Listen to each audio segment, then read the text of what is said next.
Okay. Good evening, everyone. Welcome to the County of Los Angeles Citizen Redistricting Commission Public Hearing for Communities of Interest Input, Zone C.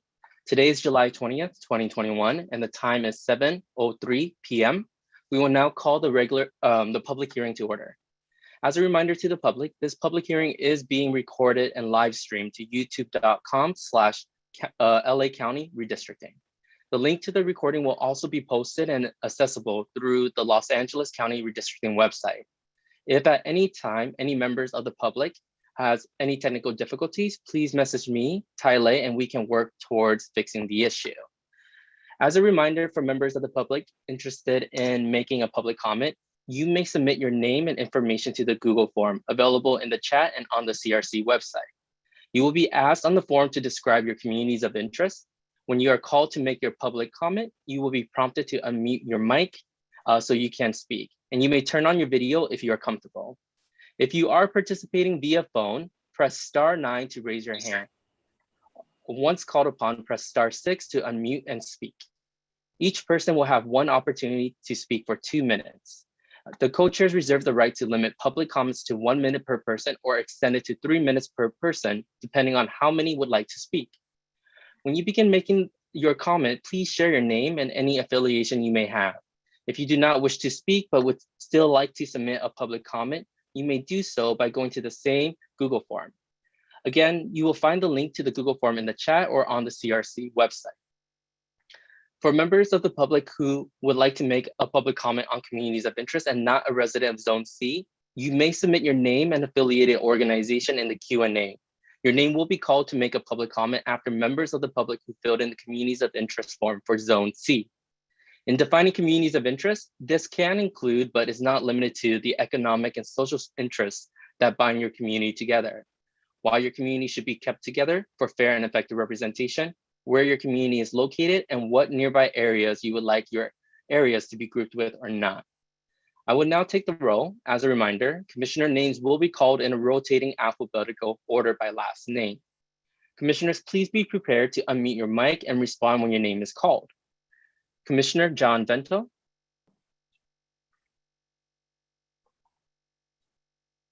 Co-Chair Carolyn Williams. Here. Commissioner Dorina Wong. Here. Commissioner Jean Franklin. Present. Commissioner David Holtzman. Here.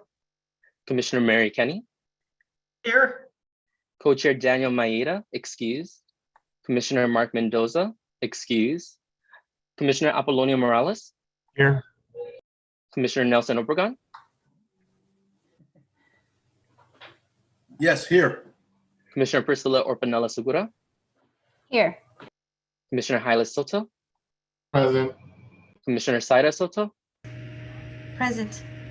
And Commissioner Brian Stetcher. Present. Thank you. I will now turn the agenda over to Co-Chair Williams. Thank you, Ty.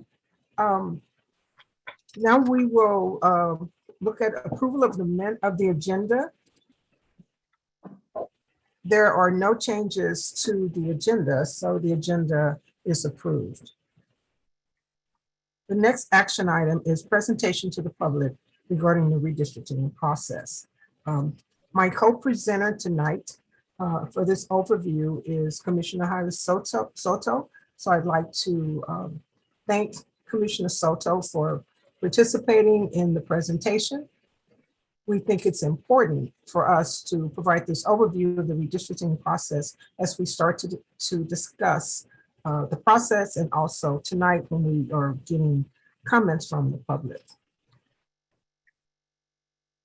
Okay. So the topics we're going to cover a number of topics. And the first one is what is new about the approach for this year for the county's redistricting. Next slide. When we say new approach, I think the key word for new is it's an independent approach. In the past, the County Board of Supervisors appointed an advisory committee to make proposed changes to the district boundaries. What was interesting is that the Board of Supervisors had the final approval, had the final say and approval of what the final district boundaries would be.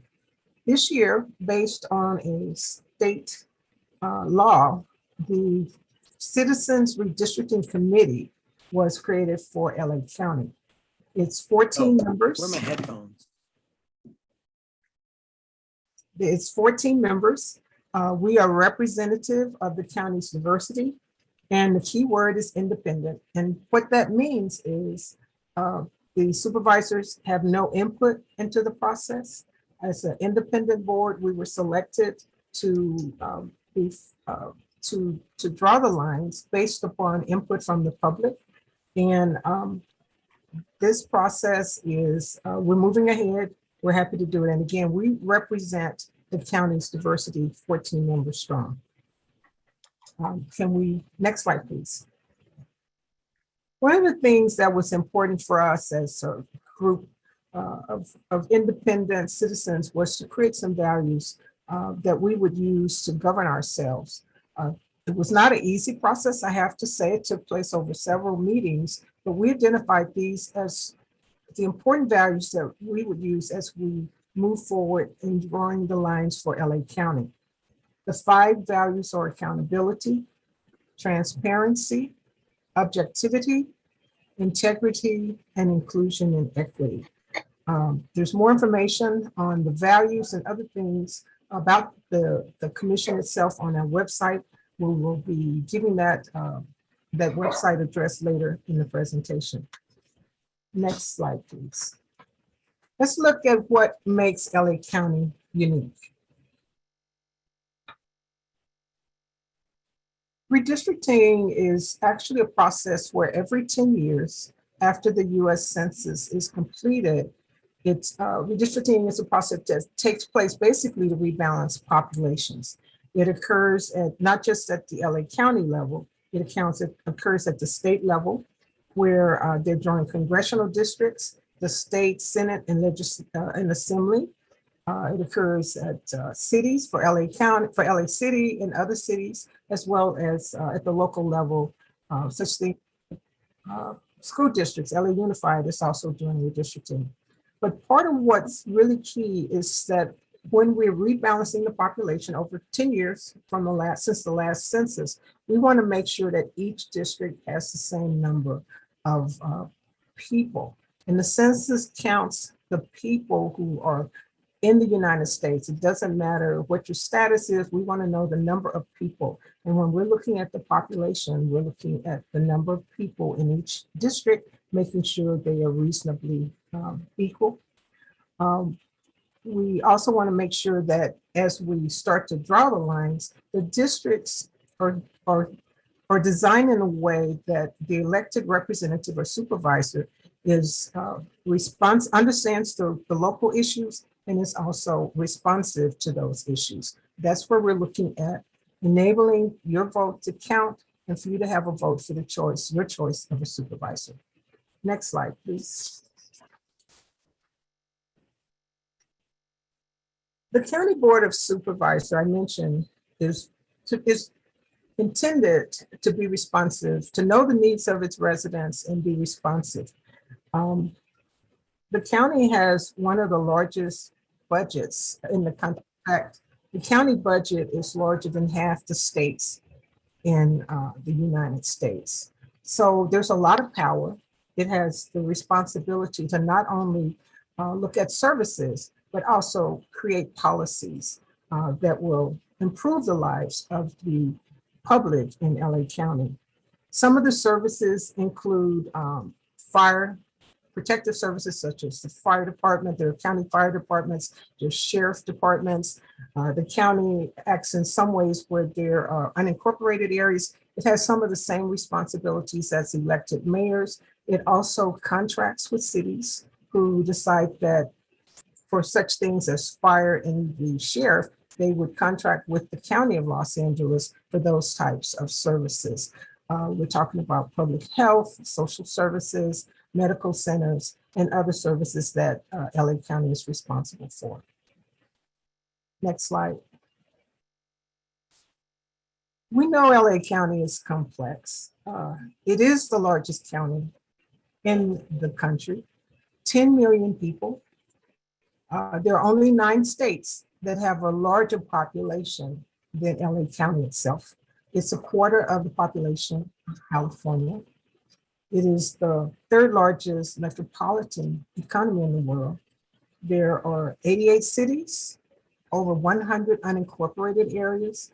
And as we know, it includes the 2nd largest city in the country, which is LA City. And it is one of the most ethnically diverse counties in the country, if not the most ethnically diverse. And when you're looking, the map here shows our current 5 supervisorial districts.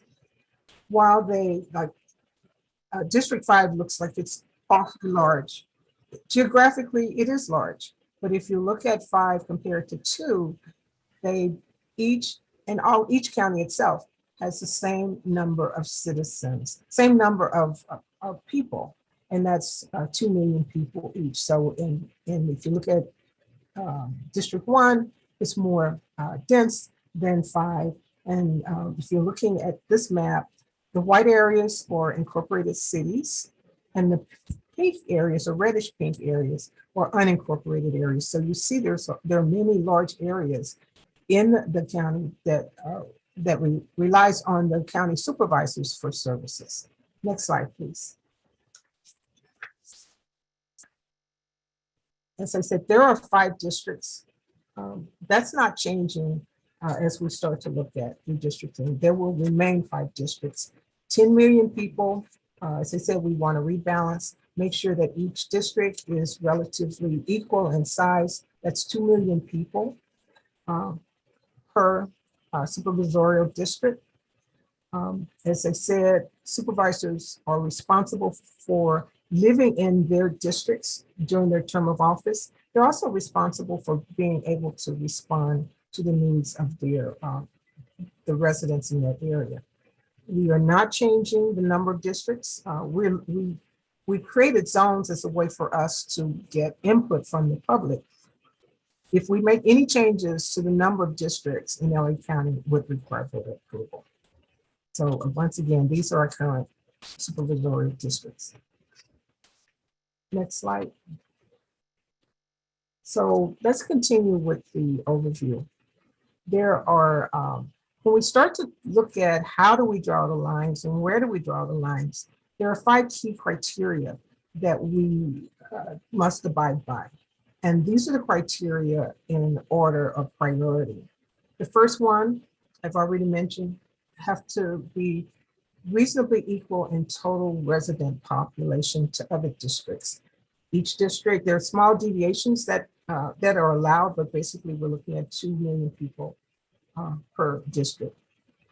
They must comply with the Voting Rights Act of 1965, which prohibits racial discrimination in voting. They have to be geographically contiguous, which means they have to be connected geographically.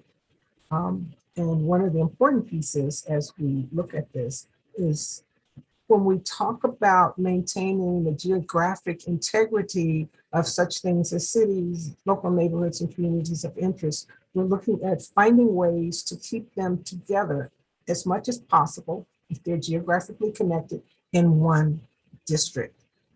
And finally, there's one of the criteria looks at geographic compactness. Something that we also consider, none of our districts are drawn to favor any incumbent or to discriminate against any incumbent political candidate or political party. So I'd like to hand it over to Commissioner Soto. And again, thank you for joining me in this presentation. Thank you, Co-Chair Williams. Again, I'm going to be now discussing where to draw the lines, just like Co-Chair Williams had mentioned briefly. The U.S. Census counts people every 10 years, and lines have to be redrawn every 10 years. And just to reiterate, 5 reasonably equal districts of approximately 2 million people in each district need to be placed for a total of a little bit over 10 million people. Next slide. So where to draw the lines? We have to The Voting Rights Act prohibits discrimination in voting based on race and ethnicity. Giving these groups a fair shot means giving them a chance to elect a candidate of their choice, a candidate that can understand and respond to their needs. And this has to be the same in all the districts, in all 5 supervisory districts. Next slide. So now I'm just going to go over a quick simplified example of how redistricting can take away the minority voting rights. In this example, this meets one criteria, just the equal number of voters in each district. What happens to minority voting rights? In this example, it's the minority group is diluted. The question we have to ask based on the Voting Rights Act is there a way to draw districts that can give minorities a chance to maximize their voting rights? This district, for example, when created, would still need to meet other criteria used in drawing boundaries. Next slide.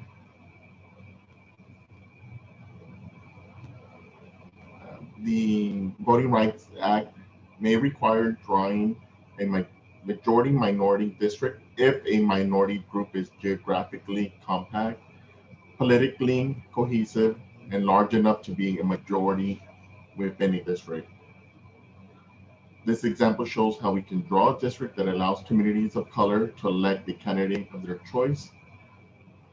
It is 75% minority voters, large enough to be a majority minority district, equal in size to other districts, is geographically compact, it is politically cohesive, and it is geographically contiguous. Next slide.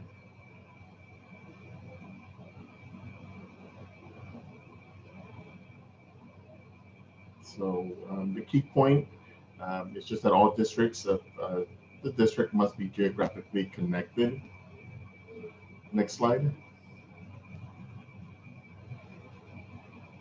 As we draw the district boundaries, we want to keep together in one district as much as possible cities, local neighborhoods, and communities of interest. This hearing is specifically designed to get input on local communities of interest and what makes them a community. Specifically, communities of interest are geographically connected or contiguous. There are boundaries such as streets, geography, or other things that define their areas. They have common social and economic interests. These common interests create bonds so that the communities now have a community voice to speak on behalf of their shared interests, and perhaps financial or culture community, or local issues such as pollution, traffic, lack of access to services such as medical, senior, citizens' needs, or perhaps safety, or even a common language. We need to hear from you, the public communities of interest, as much as possible. Your community is identified, recognized, and as much as possible in the same district. This helps the elected representative be responsive to these community interests and concerns. Next slide. Now let's take a look at the shape of districts. In this slide, we're showing 3 different examples, just simplified examples of one representing a compact district, another one that contorted and the dispersed. And the compactness one, it's designed to be to have density and again geographically connected. Next slide.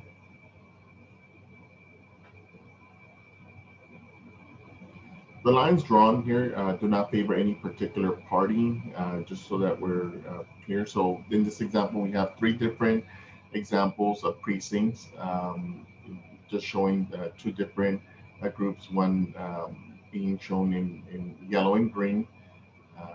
in the three different examples, in the first example on the left side, we show 60% are yellow and 40% are green. The middle diagram, it has 5 districts. If we were to draw this hypothetical district, the lines could be drawn so that the yellow group would have 5 districts, majority districts, and yellow would win. On the last example, on the far right side of the slide, again, lines are drawn to equally distribute a population into 5 districts. In this case, the lines are drawn a little bit to show that there will be 2 yellow districts and 3 green districts, and then hence green wins. So this is just to illustrate how important redistricting is. Next slide, please. So now we're going to be looking at what you can do to help redraw the 5 new supervisory districts. You can participate by signing up and staying informed, submitting redistricting maps once the Census 2020 data is available, and LA County will be providing free mapping software for the public to use. And then, as many of you are participating, and we hope more public participates, attending these public workshops and public hearings. Just ensure that you spread the message. We want to hear from as many people as we can. There are 10 community of interest public hearings. Some have already taken place last month in June, and they'll go until next month. And these are all scheduled before the release of the U.S. Census Bureau data is released. And it's important to note the focus of these are on the communities of interest.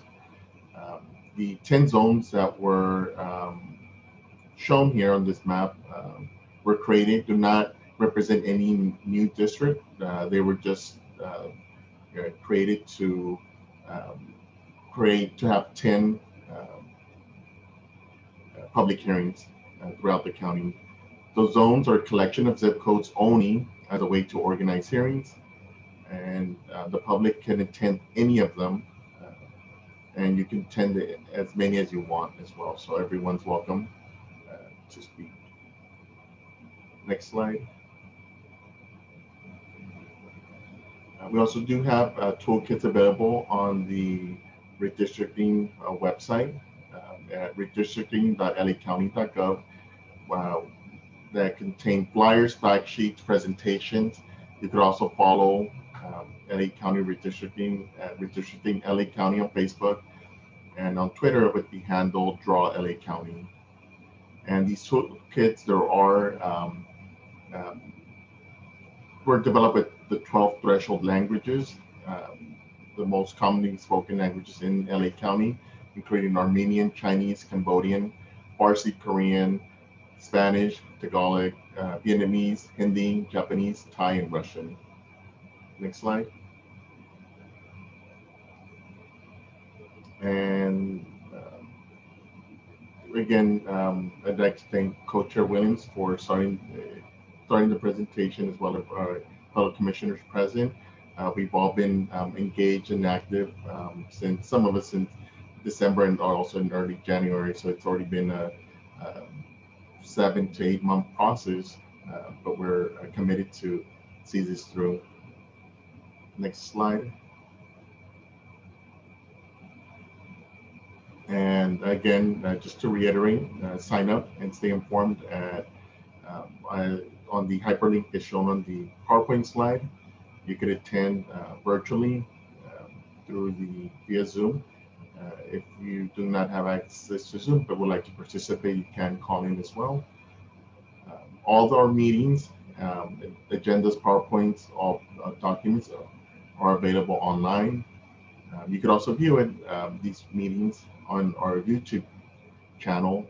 And if you'd like to speak or submit written comments, just make sure to submit them via the Redistricting website. Written correspondence is also accepted via the postal services as shown on the slide. And next slide. I think this is it. Thank you. Thank you, Commissioner Soto, for assisting in the presentation tonight. So at this time, we will move to action item 5. The public hearing is now open for communities of interest. Okay, Ty, can you review once again the process for providing input? And we will be open to hear. There's an oral, you will be able to speak as well as provide written comments. So Ty, I will hand that over to you. Thank you, Co-Chair Williams. For members of the public interested in making a public comment at this time, you may submit your name and information to the Google form available in the chat and on the CRC website. You will be asked on the form to describe your communities of interest. When you are called to make your public comment, you will be prompted, you may unmute your mic and so you can speak, and you may turn on your video if you are comfortable. If you are participating via phone, press *9 to raise your hand. Once called upon, press *6 to unmute and speak. Each person will have one opportunity to speak for 2 minutes. The co-chair reserves the right to limit public comments to 1 minute per person or extend it to 3 minutes per person, depending on how many would like to speak. When you begin making your comment, please share your name and any affiliation you may have. If you do not wish to speak, but would still like to submit a public comment, you may do so by going to the same Google form. Again, you will find the link to the Google form in the chat or on the CRC website. For members of the public who would like to make a public comment on communities of interest and not a resident of Zone C, you may submit your name and affiliated organization in the Q&A. Your name will be called to make a public comment after members of the public who filled in the communities of interest form for Zone C. Just very quickly, the order in which we will take public comments will be as followed. First, individuals in Zone C who complete the communities of interest form by submission. Second, individuals who completed the communities of interest form from other communities of interest not covered by the zip codes in Zone C. Third, individuals who submit their name to the Q&A box on Zoom. And fourth, individuals who call in. With that, we have about 12 submissions. Co-Chair Williams, how many minutes would you like to allow?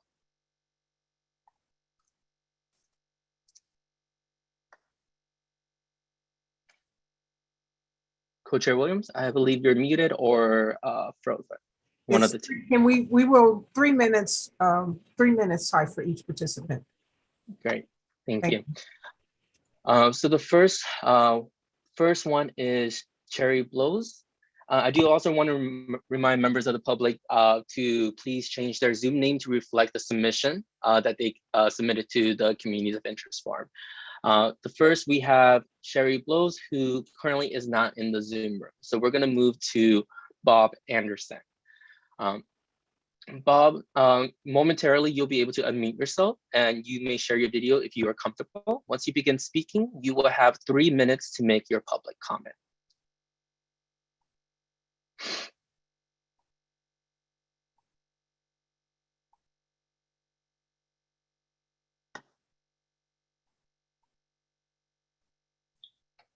Hello, thank you, commissioners. Bob Anderson, Sherman Oaks Homeowners Association. SOHA submitted our recommendations letter on July 2nd with maps and details. We hope that you will take the time to read it. Sherman Oaks is a united 73,000 person community of interest in the southern San Fernando Valley. SOHA has been a strong voice in Sherman Oaks since 1964. Our monthly meetings draw up to 500 attendees for hotly contested debates. The official eastern, southern, and western boundaries of Sherman Oaks follow zip code boundaries. The northern boundary does not and splits 2 zip codes. SOHA's single recommendation is to maintain our community whole in a single San Fernando Valley supervisorial district as we are today. This maintains the connection of our large community of interest with our natural and adjacent communities. For example, for the last 4 years, we have been working closely with Supervisor Sheila Kuehl's 3rd District Transportation staff on LA Metro's Sepulveda Transit Corridor project, a critical rapid transit link between the San Fernando Valley and West Los Angeles, which goes through Sherman Oaks. Sherman Oaks is also whole in a single 30th Congressional, 18th California Senate, 46th California Assembly, and 4th Los Angeles City Council districts.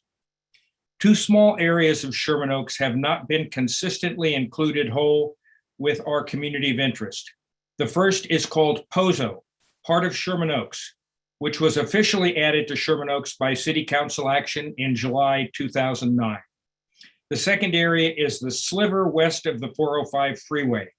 This area is often ignored as the freeway acts as a more natural boundary. The 2011 County Redistricting Commission included both these areas in the 3rd Supervisorial District.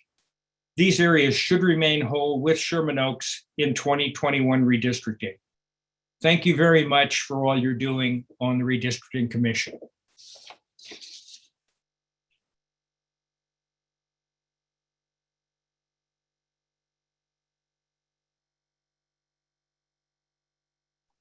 Thank you. Next, we have Ann O'Connor. Ann, momentarily, you'll be able to unmute yourself and be able to share your video if you are comfortable. Once you begin speaking, you will have 3 minutes to make your public comment.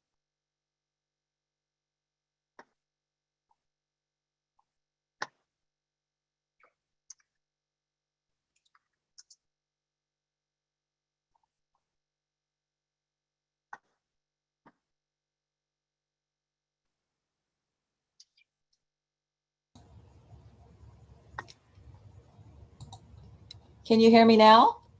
Yes. Okay. Thank you. My name is Ann O'Connor, and I'm a team leader representing a neighborhood in North Sherman Oaks referred to as part of Sherman Oaks, or POSO. POSO's population is approximately 6,900 residents. After our successful renaming in July of 2009, POSO was redistricted and kept whole with Greater Sherman Oaks in City Council District 4. The boundaries of which are approximately Burbank Boulevard on the south to Oxnard on the north, the 405 on the west to Hazeltine on the east. POSO has been kept whole with Greater Sherman Oaks in 4 of the 5 districts that were redistricted in 2010 and 11. Senate District 18, Assembly District 46, County District 3, and City Council District 4.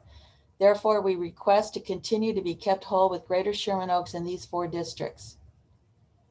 We submitted our letter and council file 08-2758 via certified mail to the commission on 6/30/21, as well as an email to tle@crc.lacounty.gov. VICA also supports this request to keep us whole with Greater Sherman Oaks. We share a community of interest with Greater Sherman Oaks in many ways. We share a southern border of Burbank Boulevard, and our most frequented businesses are in Sherman Oaks and within walking distance.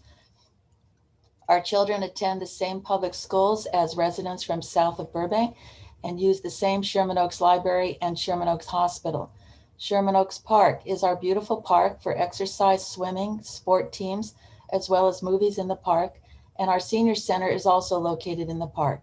The Sherman Oaks Chamber of Commerce said POSO had positive economic impact on job creation in Sherman Oaks through its patronage of grocery stores, restaurants, banks, shopping malls, dry cleaner floors, and theaters. We support the National Night Out by hosting our local police on a rotating basis between the streets of POSO and Greater Sherman Oaks. Metro's Sepulveda Transit Corridor Project and airplane noise are both community interests which unite us with Greater Sherman Oaks in our opposition to any elevated tracks above Sepulveda, which will devastate our community. Reducing airplane noise from both Van Nuys and Burbank airports is also a shared interest. The Sherman Oaks Homeowners Association, SOHA, is politically active in all issues such as metro and airplane noise, redistricting, beautification, vision plans, real estate development, and our annual toy drive and annual fair. They publish a monthly newsletter and held us together with monthly Zoom meetings during our pandemic with elected officials as guest speakers. Thank you, commissioners, and we urge you to keep POSO united with Greater Sherman Oaks in our LA County Supervisorial District 3. Thank you. Next, we have Stuart Waldman. Stuart, momentarily, you'll be able to unmute yourself, and if you're comfortable, you may share your video. Once you begin speaking, you will have 3 minutes.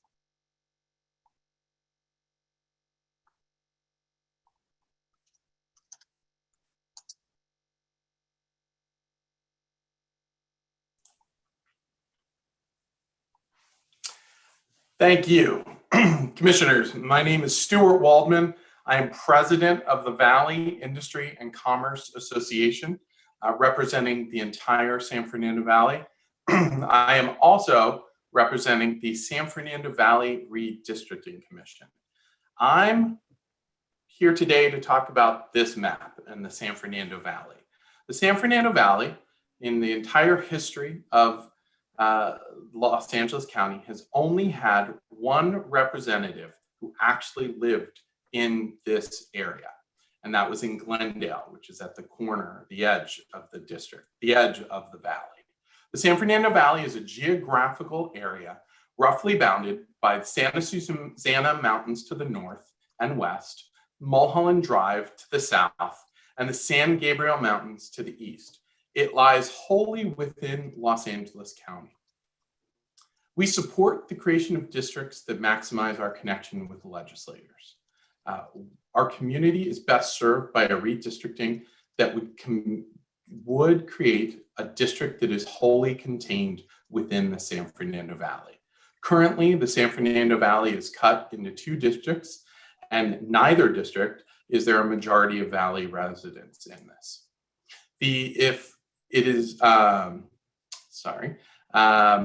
We commissioned a study, and I sent it in. I'm not sure if you received it, but we have maps that show, based on the current estimates using the American Community Survey from 2014 to 2018, ACS 5-year data profile, the San Fernando Valley is demographically 42.1% Hispanic in origin, 40.3% white, 11.1% Asian and Pacific Islander, 3.7% Black, 2.8% other. As its own district, the San Fernando Valley would be a majority minority district. We are asking simply to keep the Valley as one district. That's all I've got. Thank you. Thank you. Next, we have William Slocum. William, momentarily, you'll be able to unmute yourself and share your video if you are comfortable to. And once you begin speaking, you will have 3 minutes to make your public comment.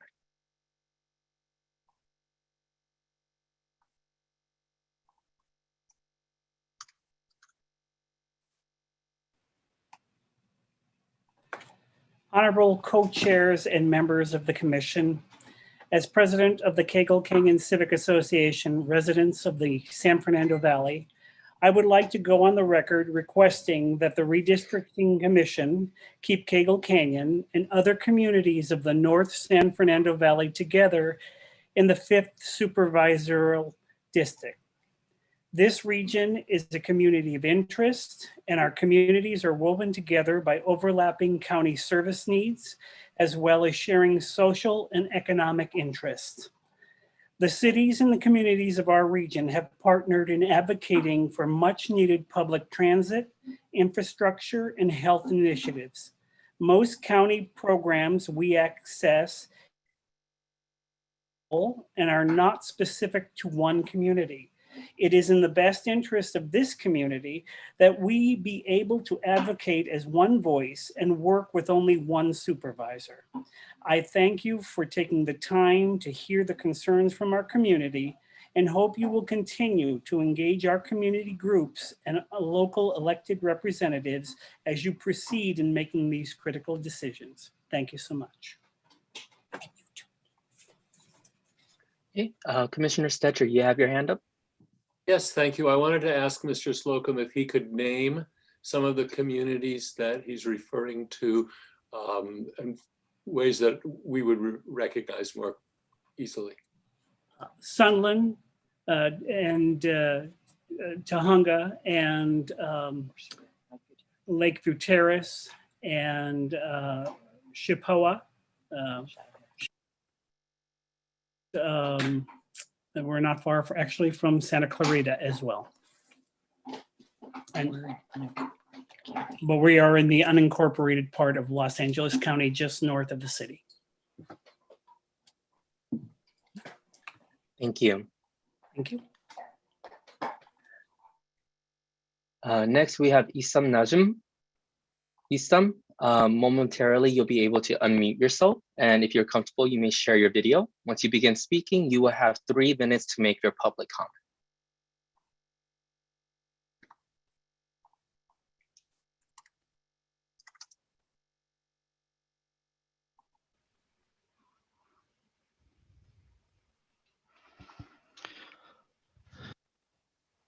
Good evening, commissioners. I appreciate the opportunity to speak today. My name is Isam Najm. I am a resident of Porter Ranch. I am a former president of the Porter Ranch Neighborhood Council. However, today I'm speaking merely as a resident of the community. I would like to also request that the Redistricting Commission keep Porter Ranch and the communities in the Northwest San Fernando Valley in the 5th Supervisory District. Our communities in the Northwest Valley is a community of interest, and we are connected in matters that are important and unique to us and that call upon us to utilize common community county services. We share economic, transient, and public health resources. For example, our communities share our great concern over the Aliso Canyon gas facility and its impact on our residents, and we have been engaged in that matter for many years, and we continue to be engaged in that manner. We also share strong concerns and interests about wildfires and wildfire preparedness, and that is a big factor for our foothill communities and many of the foothill communities in the 5th district, if you just look at the way the district is. So we have strong connections related to those, and we have been evacuated multiple times due to wildfires, and we share that concerns. It is important for us that we advocate for Porter Ranch issues to one district, and I hope we will stay together. I can tell you we are divided between 2 congressional districts, for example, and frankly, it has effectively negated our ability to advocate to our congressional representative on matters that are important to us in many ways. It literally, Porter Ranch is divided in half between 2 US congressional districts, and it's just not a good arrangement. And we have too many things in common, and we have too many common needs, and I hope that you would allow us to remain in the 5th Supervisorial District. And I do appreciate the time to speak with you today. Thank you. Thank you. The next speaker is Christine Rowe. Christine, momentarily you'll be able to unmute yourself, and if you're comfortable, you may share your video. When you begin speaking, you will have 3 minutes to make your public comment.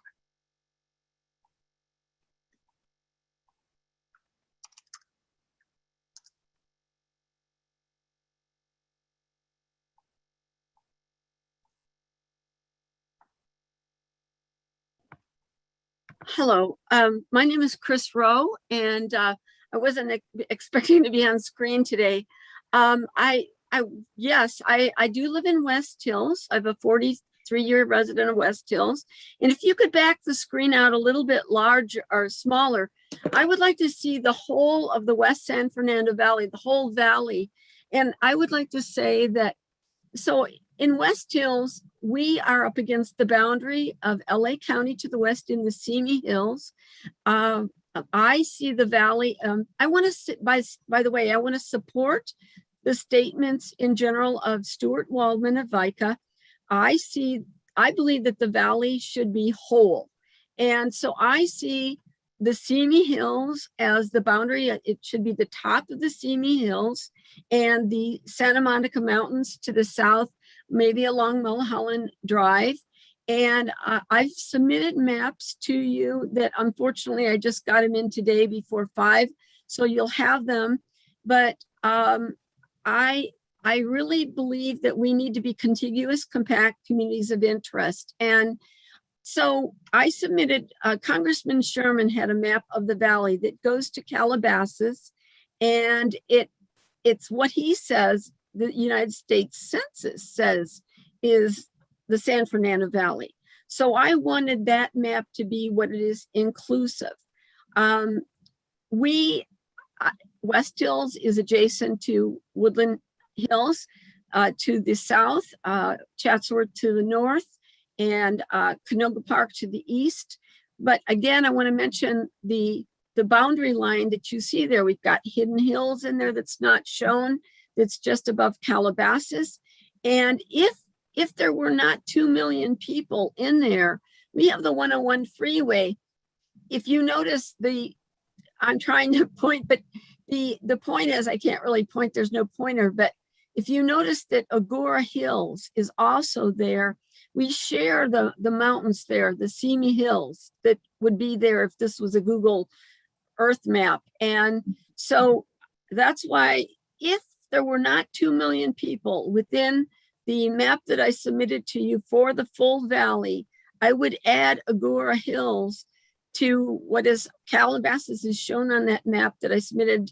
And we do share all the services. For example, the orange line that you catch in Canoga Park takes us to the North Hollywood station. We share bus lines, we share schools, we share hospitals. And I submitted all this information to you through both the portal and through a document I mailed to your Ty Lee today. And thank you very much for your time, commissioners. I really appreciate what you're doing. Thank you. Thank you. Next, we have Jeremy Payne. Jeremy, momentarily you'll be able to unmute yourself. And if you are comfortable, you may share your video. Once you begin speaking, you will have 3 minutes to make your public comment.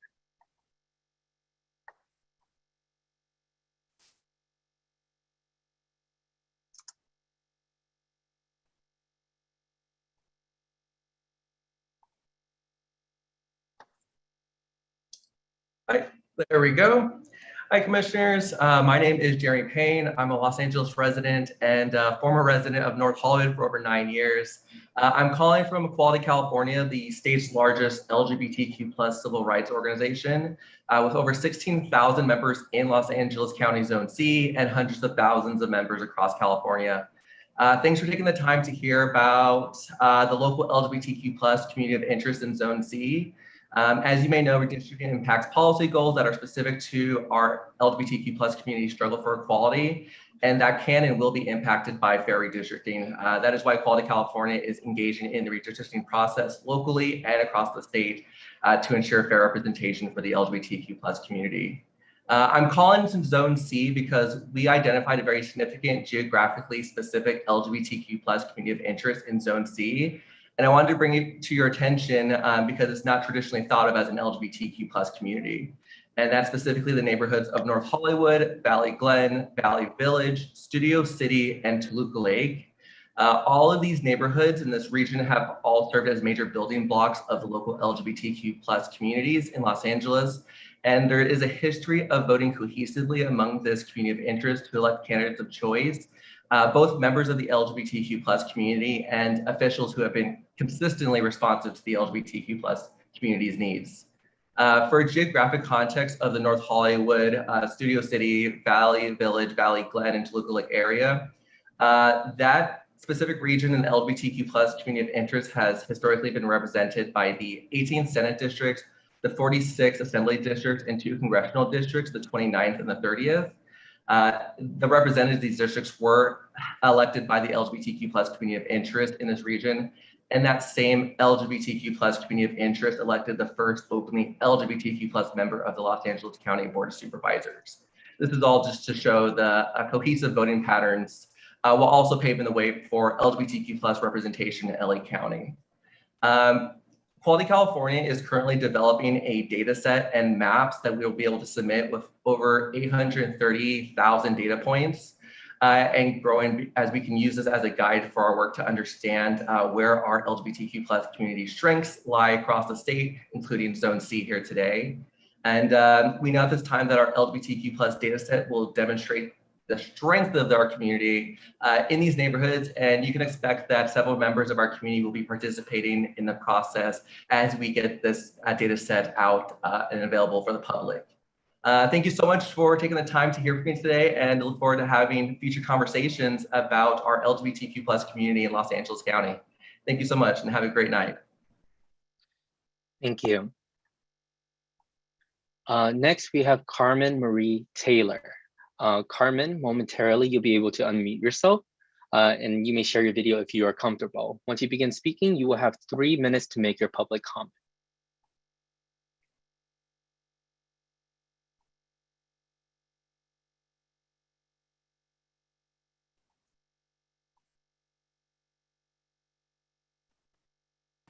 Thank you. Hi, good evening, everyone. Let me open my, hi. I did not get to speak last week as you were handling and addressing on your agenda the issues of Zone E, because I am today here representing Black Women for Wellness, and I don't have a map because we are going to be preparing for presentation tomorrow to the city. But we are highlighting and bringing to the issue, bringing to the focus the issue of the movement of Watts being redistricted out of CD 15 into CD 9. So on so many different levels, it actually makes sense, because right now you have Watts as a community that is largely ignored. As Black Women for Wellness is a member of the Black Census and Redistricting Hub, we've been tasked with, looking at the communities that we serve and looking at the like issues that the residents share, which would include financial. We go to the same banks, the same check cashing stores. We share the same cultural issues, and we also have we share the same demographics, unlike our counterparts and our other district members' constituencies down in San Pedro and also Wilmington. And when you look at the maps, I'm sure that in 1927, it made perfect sense, but since such time, it no longer makes sense, and it no longer provides any full representation for the community of Watts. Whereas District 9, it certainly does. During the administration of the 2020 census, we found out that District 9 constituents and also those that were in Watts share the same hard to count variables, share the same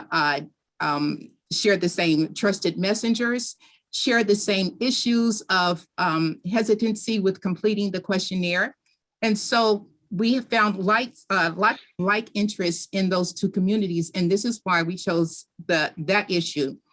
Personally, I am a lifelong resident of Watts. Every living relative that I have has lived in the Watts community, as a majority of Black people who live here in the Los Angeles region, including my mother, who just turned 100 years old, and she has lived in the same community of Watts for 88 years.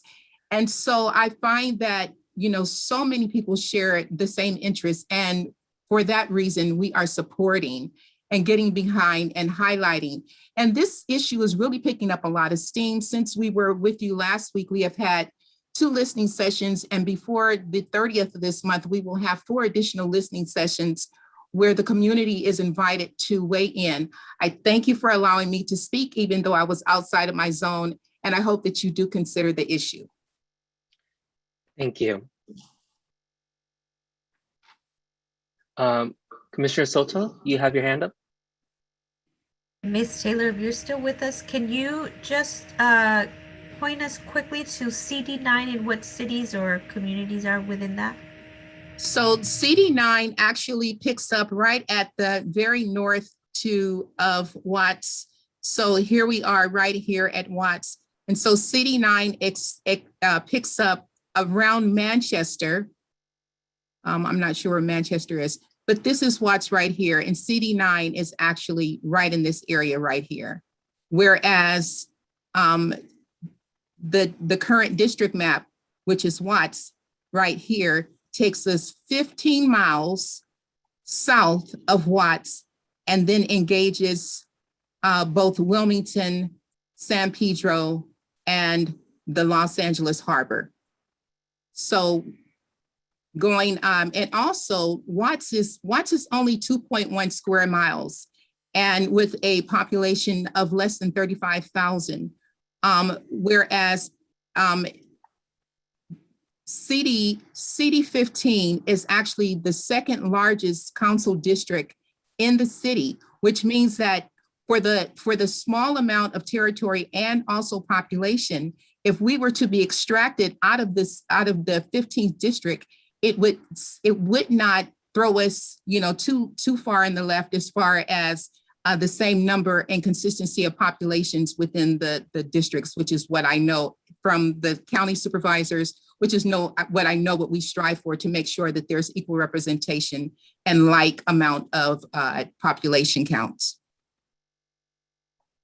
Thank you, Ms. Jones, and happy birthday to your mother. Thank you. Thank you. Next, we have Barry Johnson. So Barry is calling in. Barry, momentarily you'll be able to unmute yourself. To unmute yourself, press *6. Once you begin speaking, you will have 3 minutes to make your public comment.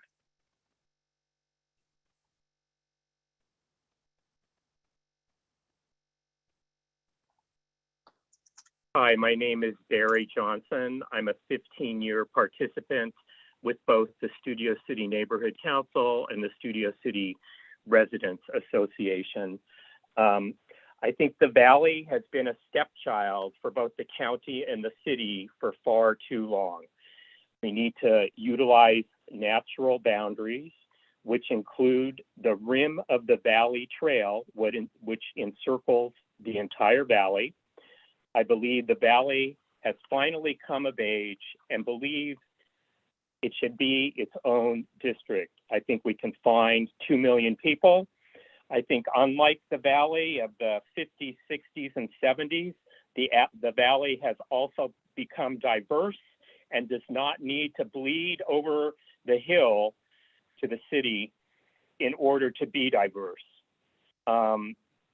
If we include Sunland, Tahunga, Burbank, Glendale, and the entire rest of the Valley, and going to the west, Calabasas and Agora Hills, I think we'll reach that 2 million person mark, and our southern boundary should be Mulholland Drive, and where it continues as the Mulholland Highway, be Mulholland Highway.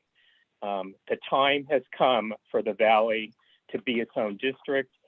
And personally, I attended almost all of the city and county redistricting meetings 10 years ago.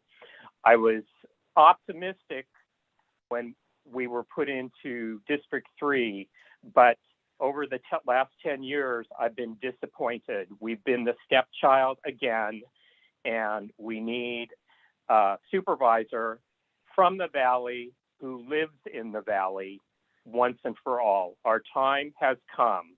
Thank you. Thank you.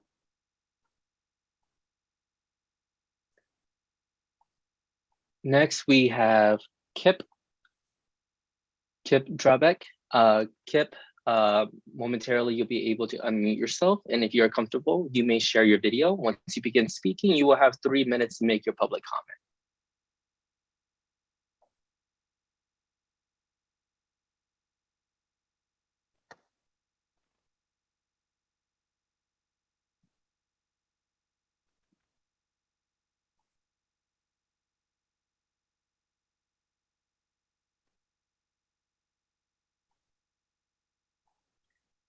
Kip, if you are able to unmute yourself, you may begin making your public comment.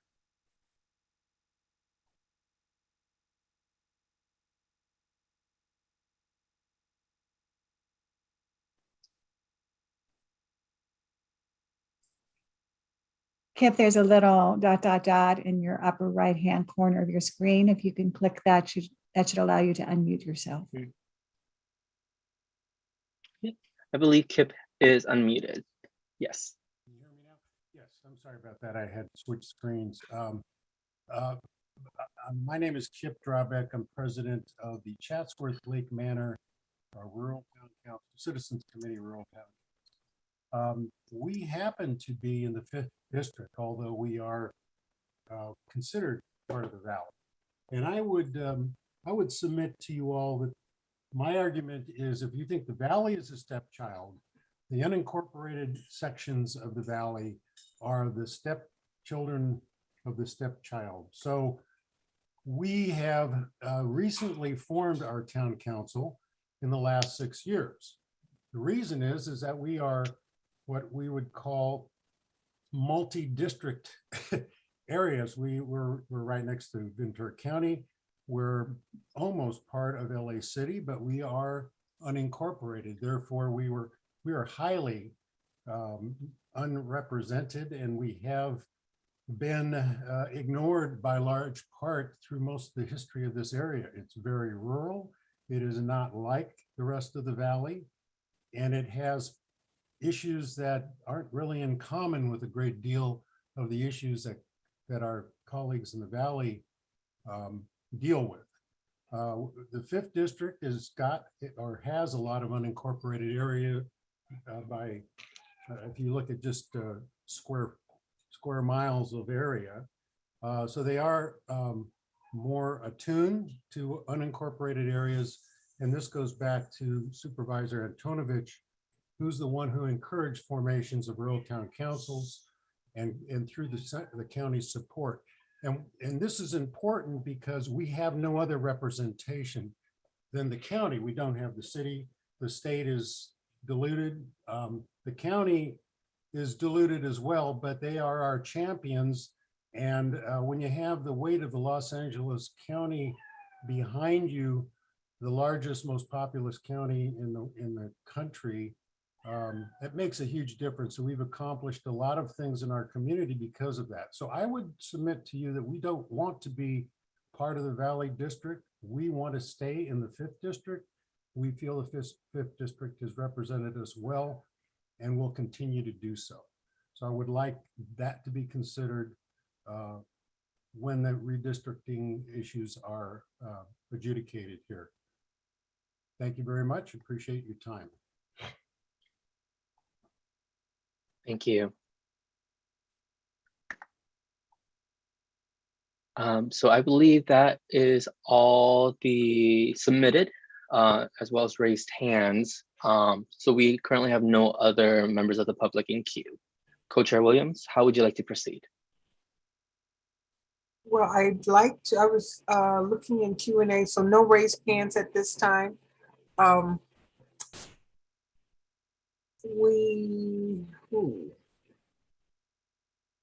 wondering if we should, we've gone over an hour.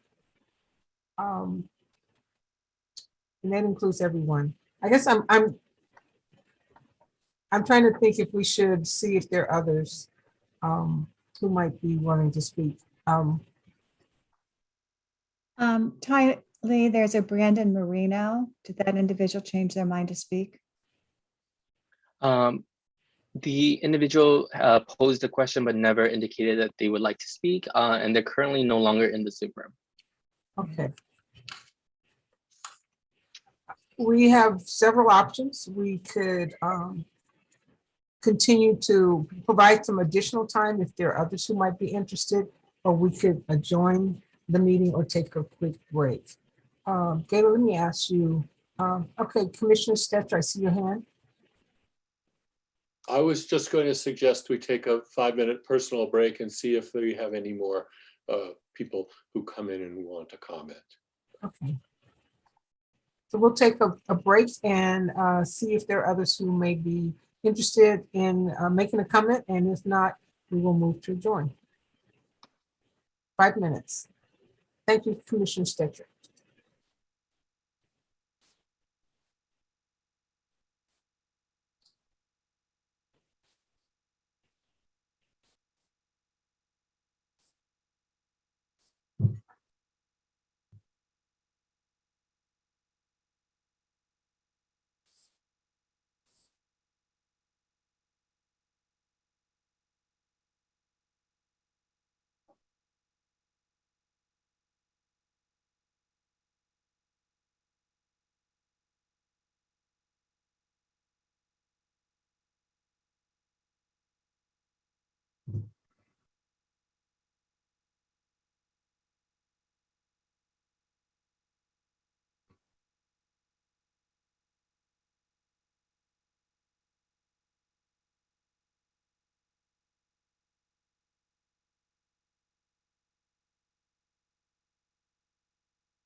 Co-Chair Williams, do you want to sort of begin the process again? Yes, please. Thank you. So I think we need to turn to Ty to see if there have been any other individuals. Yeah, thank you. Ty, are there any other comments at this time? Currently, there are no new submissions to the COI form, nor any new submissions to the Q&A from individuals who have not yet spoken. Okay, thank you. So at this time, I'd like to thank all of those who participated tonight, who made public comments, oral comments, as well as those who provided written comments. This is our fifth public hearing. There are 5 left, and would like to encourage the public to continue to make their interest known, to attend one of the 5 remaining public hearings, and also, as mentioned earlier, to check in on our website. There's a lot more information about what's happening with the Redistricting Commission, other ways for you to participate. And if there are no other comments or questions, I move for this hearing to be adjourned.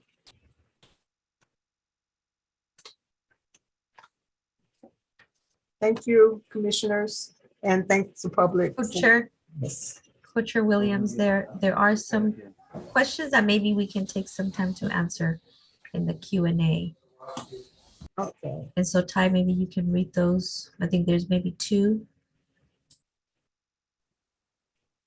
Yeah, there are a few questions. Okay. Co-Chair Williams, how would you like to proceed with these questions? Well, let's go ahead and check them, look at them. Thank you. Okay. Thank you, Commissioner Soto. So we have one question. In LA County, COVID has ravaged the Hispanic Latino communities, with perhaps many deaths occurring after the end of the census count. Has this been factored into the redistricting plans to prevent minority communities from being undercounted? Would you like to move to the next question, or leave a moment to answer this? I don't have an answer for that. Taylor, sir. I think this is an important point for the commission to hear this concern. We have been hearing consistently about grave concerns about the pandemic, and this is one more data point for this particular area.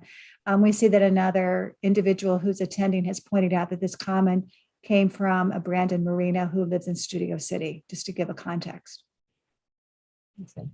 Thank you. The next question, is there any way to show a map that shows the geographic boundaries rather than the blank screen with just cities? To answer that, yes, there is. The trade-off is the text becomes less visible. So that's something in the future, if members of the public are interested in, I can change the base map to make that clear for that particular speaker. Next question. I was interested in knowing if you had received the information from the Los Angeles County Register Recorder regarding political parties so that the lines would not be drawn in an unfair manner. Thank you, commissioners and staff. I'll just point out here that the election code that governs our commission prohibits the commission from drawing lines to disadvantage or advantage one political party. So that's not really something that we would be considering at this time. Next question. If you have time, maybe the commissioners have questions too, or would like additional clarifications from those who spoke. Just a thought. I appreciate that. I think during the time that people were speaking, we did ask for additional clarifications. I'm not sure if there are other questions at this time from commissioners. We do try to raise those questions or clarifications at the time someone is speaking. So we appreciate that comment. Next question. Ty, if I may, there was an earlier question, and it really pertains to the comments from Carmen Taylor-Jones. And if she's still present, we would encourage her to go and make these same comments before LA City, CRC, because it's very specific about the city council districts. The points she's made are relevant for county Board of Supervisors, because I think you gave a very clear message in terms of what would be the communities you'd want to include. But do check out LA City Citizens Redistricting Commission as well, because they'll want to hear from you about the council districts. Thank you. Next question, are comments typed into the Q&A captured for the commissioners to see, please? Yes, commissioners are able to see it. And then the next question, when will members of the public be able to draw lines via your AP for submission? I Do think, you want me to take that with the map? would you please? Yeah. Also, Commissioner Stetcher, you can chime in as well, or Commissioner Vento, who are both working. They're the co-leaders on the ad hoc working group for demography. We are sort of trying to work out our schedule based on when we get the census data. In August, there's going to be a rollout of the software, so you all can start doing practice sessions and using this free software tool being provided by LA County. And it will be 10-year data, 10 years worth of data, a lot of different data sets. It will include some, census data, American Community Survey data, so you can start working with it.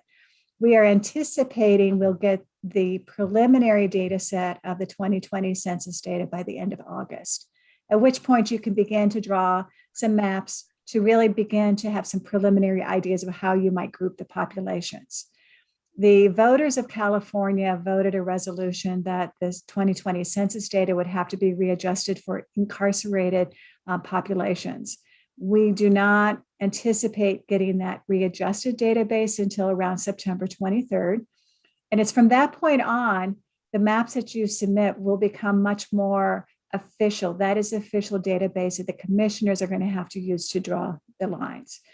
So long story short, August, you're going to begin to play with the software. You can start using some preliminary census data. You can submit those to the commission for consideration. Then after September 23rd, when we have this official database from Census 2020 with the incarcerated populations adjusted, that's when the official maps can begin to come in. And that will be the database commissioners will use to draw the final maps in December. Commissioner Stetcher, Commissioner Vento, do you want to add anything more? I would just encourage people to wait. That maps submitted with the preliminary data will not carry the weight and won't get the review as maps submitted with the final data after the 23rd of September. Well, all maps will be considered, but the official database will have to be the final. Yeah. Commissioner Vento, do you want to add?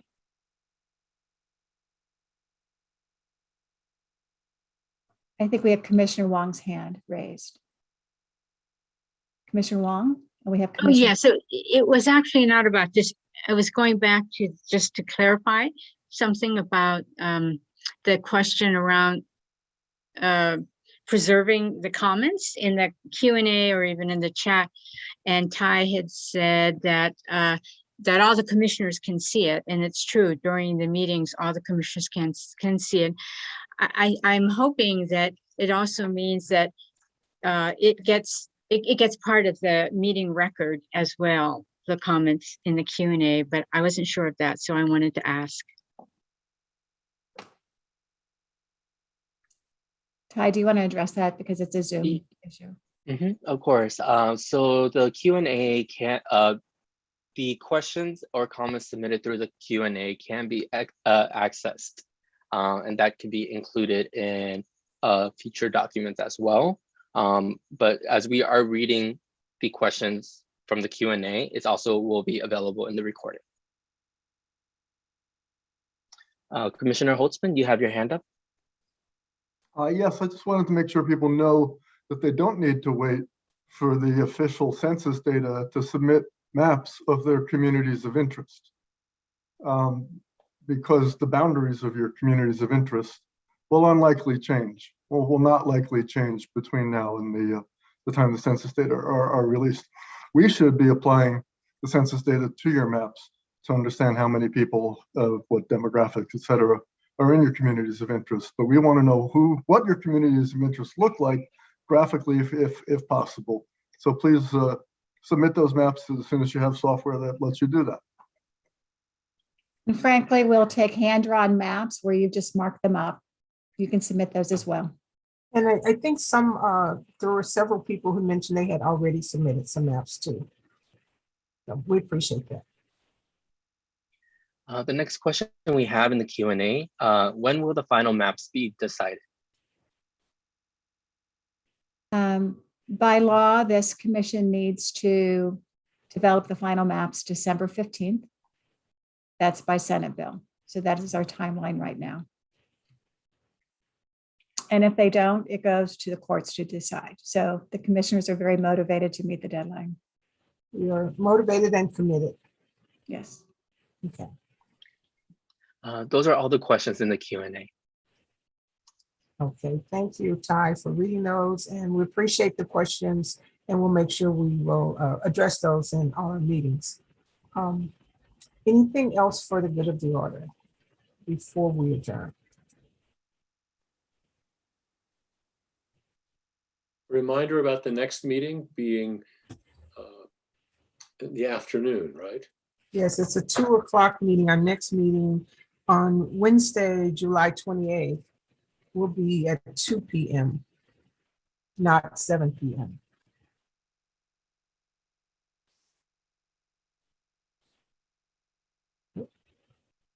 Well, we may want to mention that we also are going to be moving to a hybrid model come August. And so our meetings in August will be held in a combination of physical sites as well as the ability for people to Zoom in. One of those, I think the August 11th one is going to be at the Almonte Community Center, and we'll be posting the exact address on our bulletin website. August 19th is going to be held at West Los Angeles College, and the August 22nd one will be at the Antelope Valley College. So we're very appreciative of all those institutions making their facilities available to us. And we do have a county-wide public hearing in Spanish scheduled for August 7th at 10 a.m., and that's virtual. Okay, anything else? So thank you, everyone. If there are no other comments or anything else to be addressed, our hearing is adjourned.